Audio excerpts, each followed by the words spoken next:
When you're using Facebook ads to promote your music on Spotify, one of the big unknowns amongst all the videos and resources and stuff out there is budget. How much do you spend and how do you go about spending it? Well, there are a few different ways you can structure your budget to get the most amount of value out of your dollar for your song. You can front load your budget and spend a lot at first and then taper it off. You can start small, and then once you've got a proven ad or ad set, you can scale it up, or you can just start at one spot and stick there the whole time and just kind of let the snowball effect run its course. All are valid, all have different advantages. But the one thing you want to be smart about that applies to all of them is making changes to your budget in a way that doesn't completely ruin your whole ad campaign. So in this video, what we're going to do is look at how you can structure your budget, the different ways you can go about that, and most importantly, how to make changes to your budget so that you don't destroy a good campaign and force it to re-enter the learning phase and re-update all of the data that you've gotten so far. So let's dig into it. What's up, guys? It's Tom. Welcome back to the lab. Welcome to another video. Welcome back to my life. Now today, we are in part 9 of our 11-part series, Top 10 Mistakes When Using Facebook Ads to Promote Your Music on Spotify. In this video, we are specifically looking at your campaign budget and how to make adjustments to that so that you don't put your campaign back into the learning phase and force yourself to lose valuable time while you're in the beginning stages of a release, and you can avoid using up budget unnecessarily to relearn what your campaign is supposed to be doing. As with the last few videos, I'm going to lay some stuff out here on the screen in kind of like an organized way to showcase my thoughts and like share some math on this. So prepare yourself. It's gonna get nerdy. We're gonna talk numbers. Let's go. Okay, now, first things first. If you have watched the original video that started this whole series out, you'll probably remember this section on adjusting your campaign budget for your ads and Facebook ads. If you haven't, you can check that out here. You can go to it at the end of this video, or you can watch it now and come back. Totally up to you. Live your life. In that video, at the time, I think I released that video on October 1st. In that video, I talked about how you should wait 5 days to adjust your campaign budget so that you don't re-enter the learning phase. In the 2 months since I dropped that video, I have done some more experimentation, and I have realized and learned that it's not necessarily 5 days. You can adjust your budget as frequently as 3 in my experience and still be just fine. So I'm going to reference a 3-day window for adjusting your budget as opposed to a 5-day window like I did in that original video. Now, for those who haven't seen that original video, basically the premise is this. The learning phase of Facebook ads can get kicked back into gear if you adjust your budget by too much. So if you start in one place and adjust your budget to a different dollar amount, depending on the amount of the adjustment, you may or may not re-enter the learning phase. Based on my reading, my understanding, and my experience, you can only adjust your budget by 50% of the current amount every 3 days and ensure safety of not going back into the learning phase. So what we want to do here is play it safe. So when I break this down here, I'm going to reference a 3-day window between each change. You don't want to adjust your budget more frequently than every 3 days, and you don't want to adjust it by more than 50% at a time, whether you're going up or whether you're going down. If you do that, you might get away with it, but odds are you probably are not. I'm not guaranteeing that you'll get away with it if you do 3 days and 50%. I'm just saying that in my experience, I've been safe doing it this way every time. So this is my track record. Use at your own peril. So here's what we're going to do. Let's look at what this looks like in practice, adjusting your budget by 50% every 3 days. So let's say you drop a song, and this song, you start running your budget, this campaign, for $10 a day, right? Well, what you want to do is you want to run this campaign for 3 days without touching anything. Now, it needs to be pointed out probably that this is just talking about adjusting your budget. This is not taking into account adjusting creative, adjusting targeting, things like that. We're assuming that you're not making changes to any of that stuff because you don't want to change more than one thing at a time. If you do that, you're more likely going to go back into the learning phase, but also if things go positive or negative, you're not going to know specifically what to attribute that to. So one change at a time, that way you can pay attention to exactly what it is that made the change happen. So you're aware of exactly what caused what. So you start a campaign for $10 a day. What you want to do is let it run for 3 days straight. You don't want to touch anything for 3 days. On the fourth day, after you've run it for 3 full days, you can think about making a change. So let's say you want to adjust your budget up. Let's say your ad's doing well and you want to scale your campaign up. Well, what you would do is you would scale it up by at most $5, because that's 50% of 10, up to $15. So looking at the math, you've got 50% of $10 is $5. $10 plus $5 is $15. So you've increased your ad budget by 50% on the fourth day after a 3-day window. Perfect. You should be safe and clear and not into the learning phase again. Now, let's say you want to go the other direction. Let's say you want to taper it down, not necessarily because it's performing poorly, but you just want to save yourself some money. It's doing well and you don't want to spend everything right now. Okay, cool. Again, you're going to adjust it by 50% after 3 days down to $5. The way the math works out, again, $10, 50% of that is $5. $10 minus $5 is $5. So you've adjusted down by 50% after 3 days.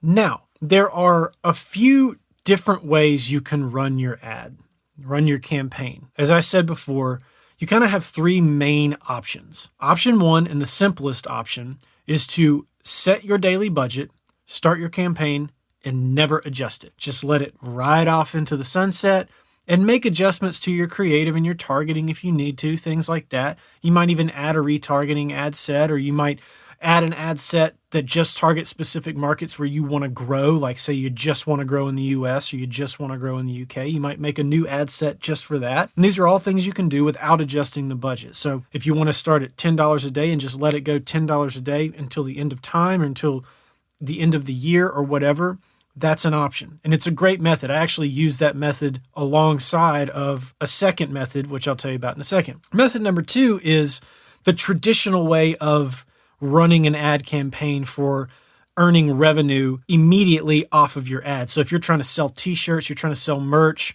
the way you would do it is you would start at a lower rate of say $10 a day, and then maybe you'd work your way up to $50 a day once you figured out what was working and once you got to a positive cash flow setup with your campaign. So if you're running $10 a day and you start earning $20 a day in profit off of your ads, well, then you can scale it up and you can scale up the profit, hypothetically speaking. And then the third way is the way that most people like to send traffic to Spotify, which is starting big and then tapering your way down. The reason this method works well for Spotify is because that first 48-hour window, the 2 to 3 day window right when you drop your track, is really, really critical for driving a ton of traffic to your song so that your popularity score shoots up. If you want to know more about popularity score, you can check this video out right here, by the way, and how it applies to algorithmic playlists. And basically what you're trying to do is get that popularity score up, get a lot of listeners, a lot of streams, a lot of saves, so that you can trigger some algorithmic opportunities on Spotify. You can get on release radar for all the people who follow you on Spotify on the day of your release, but then for 3 Fridays after that, you have the opportunity to get on additional release radars of people who don't currently follow you. So the better your track does, the more opportunities you have there. The higher your popularity score goes, the more opportunities you have outside of release radar. So if you get a popularity score of 30 quickly enough, you can get onto Discover Weekly, and so on and so forth. Riding that wave, that's how you get to Spotify editorial playlists in a nutshell. This is the most popular way to go about it with Spotify. It's also the best way to make the most amount of money back for your ad campaign with Facebook ads. Because most ad campaigns across trying to sell something on Facebook ads are going to be profitable. The difference is with Spotify, initially they're not. You're going to lose money for a little while. Until you get a big enough following that guarantees a certain amount of revenue every month, you're going to lose money on these ads, which is a bummer, but this is the way that it goes. So by front loading your ads early and triggering those algorithms, you are helping make back some of your ad spend. So that's why it's such a popular method. Because that's the most popular way and the most effective way to drive traffic to Spotify, That's the one we're going to look at first. Let's say you start at $50 a day. Your song drops, and for the first 3 days, you want to spend $50 a day on that ad campaign. But let's say your goal is to get it down to $10 a day after that spike in spending, and then ride it out for the remainder of your release until your next release. In that next release, you would spend $50 a day for the first 3 days, and then taper it down to 10 and let it ride out, and so on and so forth. So starting at $50 a day, you're going to adjust down by 50% every 3 days.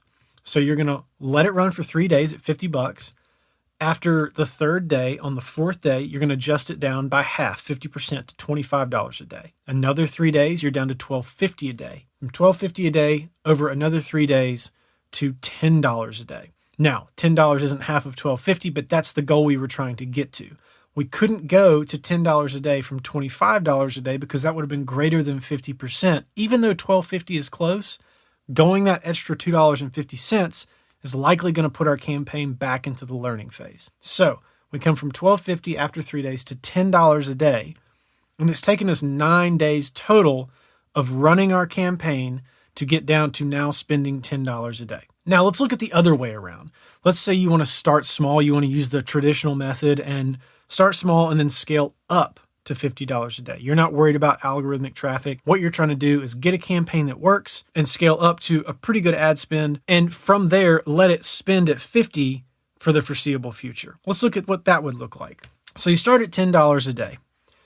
You wait 3 days and you go up by 50% to $15. You do another 3 days up to $22.50. Again, this is just half of the previous number added on. So half of 15 is $7.50. Plus 15 is $22.50. From $22.50, we're going to go 3 more days up to $33.75. And then from there, we're going to go 3 more days and then go up to $50. Adding 50% of $33.75 to that number gets you to about $50.63. But because 50 was the goal, we're going to stop there and round off at the even number. All told, to get from $10 to $50 took us 12 days. So before, it took us 9 days to come from 50 down to 10. And this time it took us 12 days to go from 10 up to 50. Okay, now let's look at the math. This is where we're going to put on our glasses and get super nerdy. Why am I telling you all this, right? The way the numbers break down is why. The first way around, starting at 50, working down to 10. For 3 days, this is how much we spent each of the 3 days. 50 times 3, 25 times 3, 1250 times 3, and 10 times 3. That's 150, 75, 37.50, and 30 respectively for each 3-day period. Now, I added 3 days of spending at $10 just to include that number since that's what we're trying to get to, and I'm going to do it at the end of the other method as well, which you'll see. So that's a total of $292.50 over a 12-day period. From the moment you release your song until the end of that 12-day period, you spent almost $300 within that window of time. The second method, starting at 10, looks like this. So you've got $10 at 3 days, 15, 22.50, 30, 33.75, and 50, all at 3 days. And that works out to $30, $45, $67.50, $101.25, and $150 for each of those 3-day periods, for a total of $393.75 over a 15-day period. $292.50 versus $393.75. Again, 12 days versus 15 days. The reason I'm comparing them like this is because this is the time it takes you to optimize your budget for your ultimate goal until you can leave it alone. So you've been spending this time period adjusting every 3 days, paying strict attention, and once you get to the end of it, is when you leave it alone and you let it ride for a while. You're spending a difference of $101.25. Now, of course, if you've started small and you're spending up and you're leaving it at 50, you're going to be spending a whole lot more than you would if you started at 50 and scaled it down to 10. But the difference in the time to figure it out is $100 and 3 days spent. So why does all of this matter? Well, in short, this is an investment of both time and money. When you're promoting music on Spotify using Facebook ads, it is very, very unlikely that you are going to make your money back completely immediately. It's an investment. It's going to take time. You're going to spend more than you earn off of it.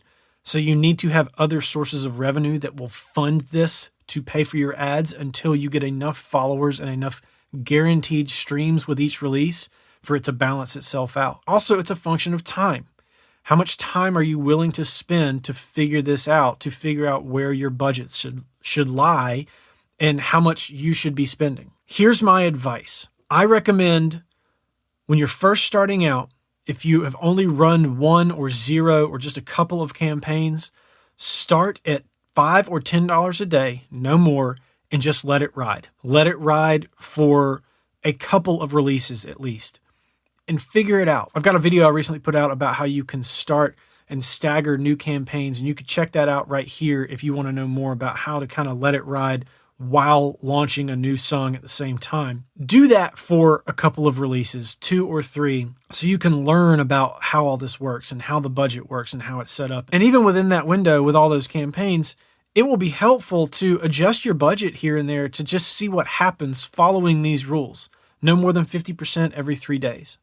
And once you've got a good grasp on that, only then do I recommend jumping up to the big spend on release day and backing it down every 3 days. But once you get there, that is the way to do it. It's not a guaranteed way to get algorithmic traffic on Spotify, but it is the best shot you have at it. Follow the rule every 3 days, no more than a 50% adjustment, and you will maximize your opportunity to trip the Release Radar algorithm and trip the Discover Weekly algorithm. So that's it for this video. Now, before I let you go, I want to remind you to please subscribe to the channel, like this video, share this video with your friends if you think it will be helpful to them, and hit the little bell notification icon because why not? And at the end here, if you want to check out this entire series from start to finish, you can watch that up top, and then the previous video in this series is at the bottom here. So as always, thanks for watching. I'll catch you on the next one. Peace.